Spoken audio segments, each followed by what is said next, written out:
في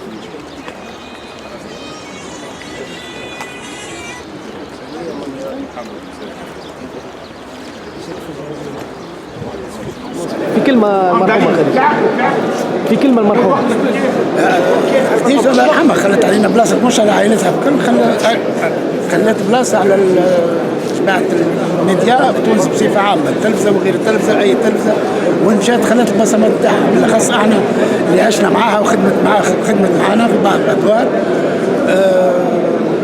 كنا قراب لها ياسر وديما تضحكوا فضيكة، وانا شو قبل حتى ما يجيش 3 جماعات شفتها لاباس عليها، ولا تشكات ولا تبكات ولا قالت مريض ولا حتى شيء، الله يرحمها.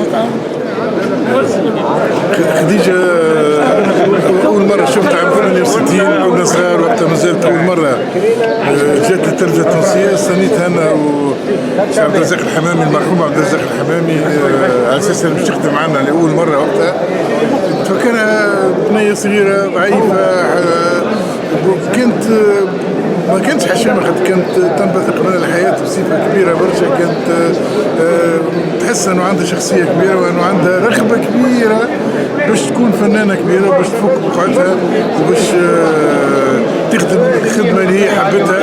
وكانوا حتى عائلتها ما كانوش موافقين برشا من الأول، لكن على كل حال عملت كارير مهمة برشا، سواء في الإذاعة في التلفزة مع برشا مخرجين اللي اختاروها وخدموا معاها، وتمكنت من فرض شخصيتها وفرض فنها طيلة 40 و 45 سنة اللي عدتهم.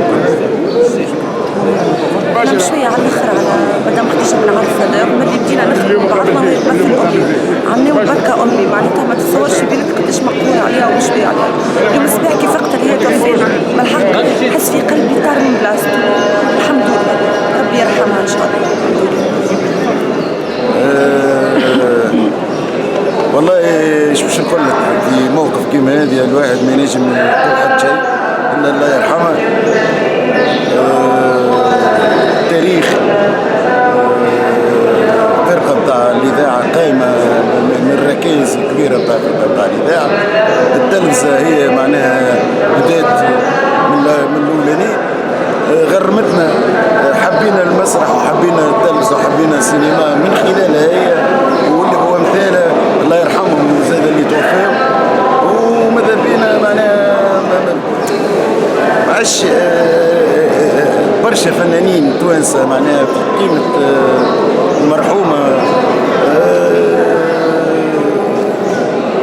ما خداوش حظهم.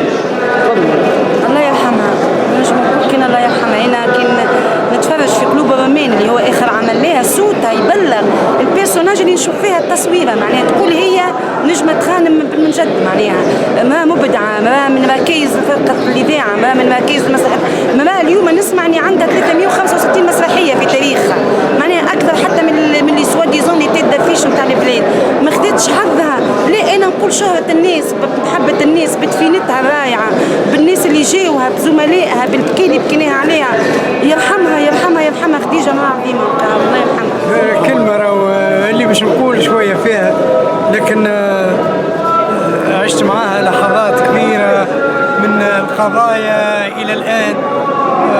الله يرحمها ونعمها، خلت بلاصة وكهو كلنا ذاك الرجل كما يقولون كلنا فاني. سميرة العمري، ممثلة فرقة الإذاعة، وزميلة خديجة بن عرفة، يعني فاسك الثمانينات. امرأة كانت طيبة برشا، امرأة اللي يعني في يدها ومش ليها، امرأة حنينة، امرأة كريمة، ممثلة قديرة، ايش باش نقول لك عليها. وماتت في نهار الليل، اللهم صل على النبي. ان شاء الله احنا الموت متاعنا كيما خديجة بن عرفة، نهار الجمعة اللهم صل على النبي، نهار باهي نهار زاهي، والله يرحمها. هما السابقون ونحن اللاحقون. أول حاجة خديجة بن عرفة هي فنانة تونسية، معناتها من الجيل اللي سبقني،